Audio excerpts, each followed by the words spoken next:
Hello and welcome to another episode of Squirtified Engineering. I'm Sprutis, and if you're new to the channel then please consider subscribing so you can stay up to date with all my different projects. In today's episode we will be working on these, the actual hubs for my Supra, and we will start with the front ones as they require modification. And let me show you. You can also see something else there. So here we have my brake discs that I'm going to be using, well, one of them. And many years ago when I bought these, I put them up in a lathe and I took down the center diameter to match the Supra one. So this one is for the right hand side, which this one also is, and I had to take down this lip in order for it to fit.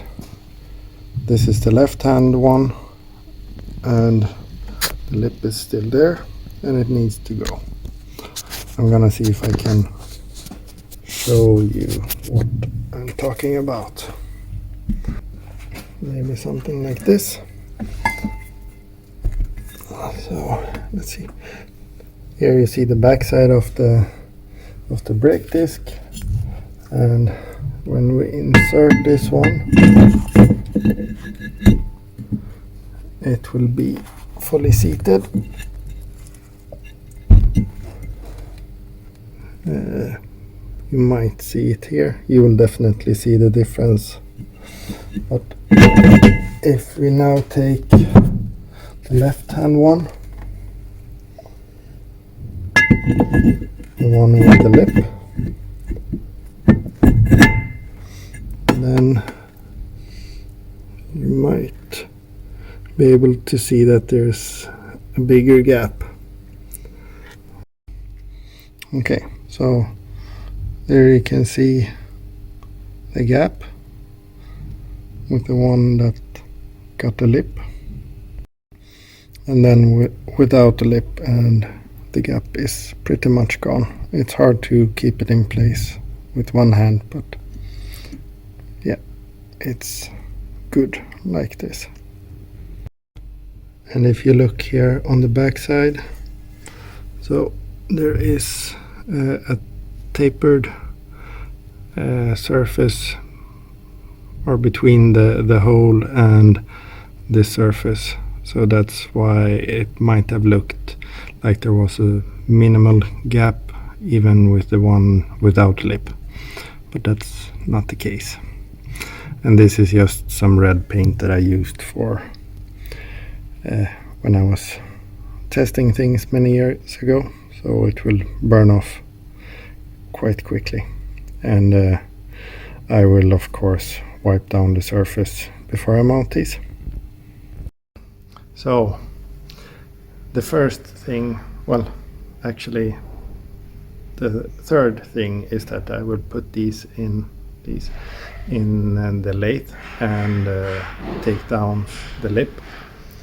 The mass that I will be removing is so close to the center, so it won't really affect anything, but for my own sake of engineering brain, etc., it would be nicer to do it like that. And in order to put them up in the lathe, I need to push out a few studs. And before I can push out studs, I wanted to have the new ones, which I have received. If you are following me on Instagram, then you will have seen that as well.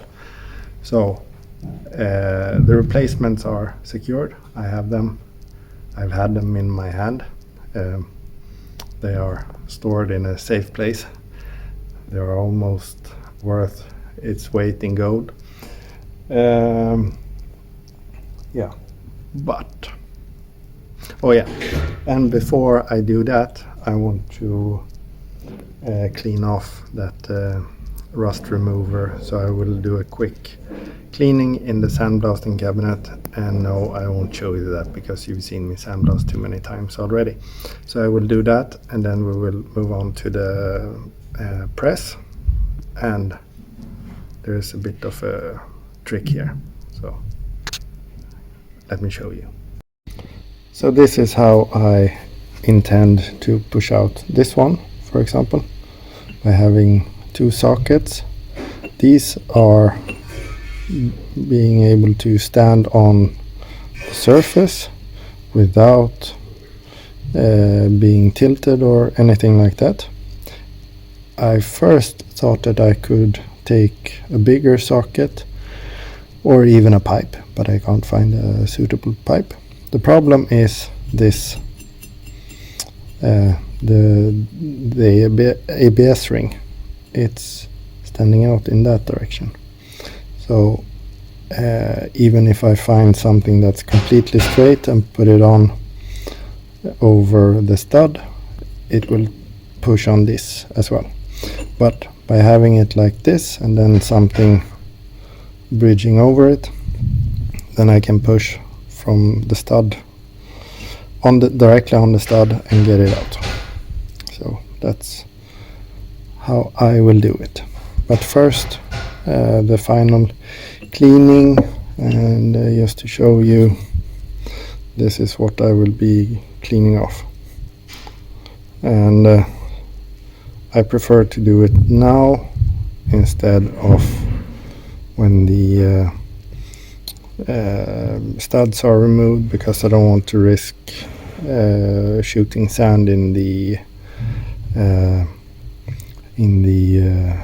splines and make them bigger or whatever. I don't think I will really do that, but just to be on the safe side. So I will get changed, clean them off, and then I'll get back to you at the press. So the hubs are clean enough for me.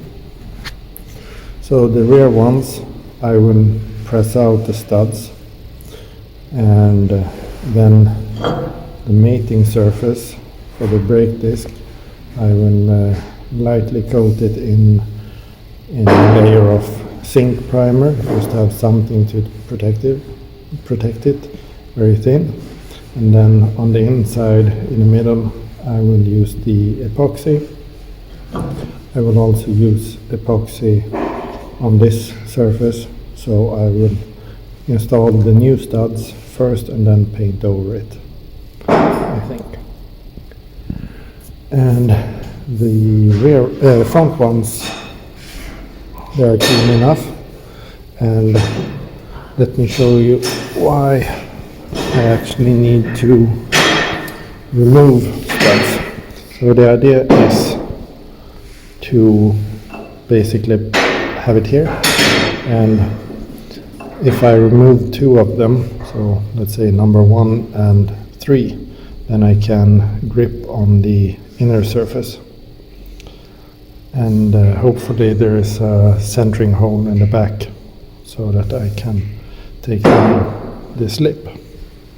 So I will start pressing out the rear studs, and that's because they are more easily accessible, and I would only need a socket like this.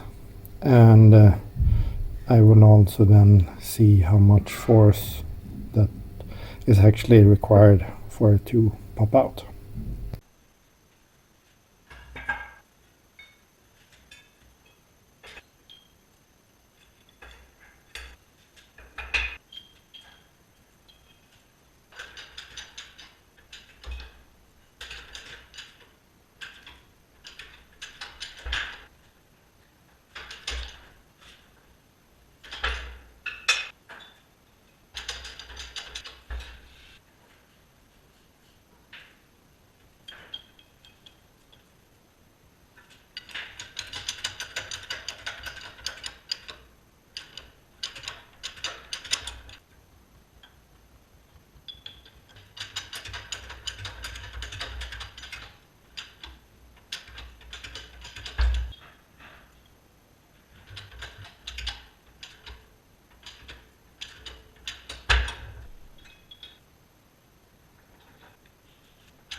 Okay, so I changed my mind. So I actually did some sandblasting after pressing out the studs, just because there were some rust forming in the small crevices between the hubs and the studs. So, but it seems to have worked out fine. So I think this will be good. And so yeah, there is a hole, or yeah, a centering hole basically. So I can push here in the lathe before tightening around this circumference. So that will be good. Then I can trim this lip down, but time is running away. So this is the end of this episode. I will continue in the lathe in the next one, I hope, and hopefully tomorrow. We'll see. But thank you very much for watching. Please like and subscribe. Stay safe. Take care. Bye bye.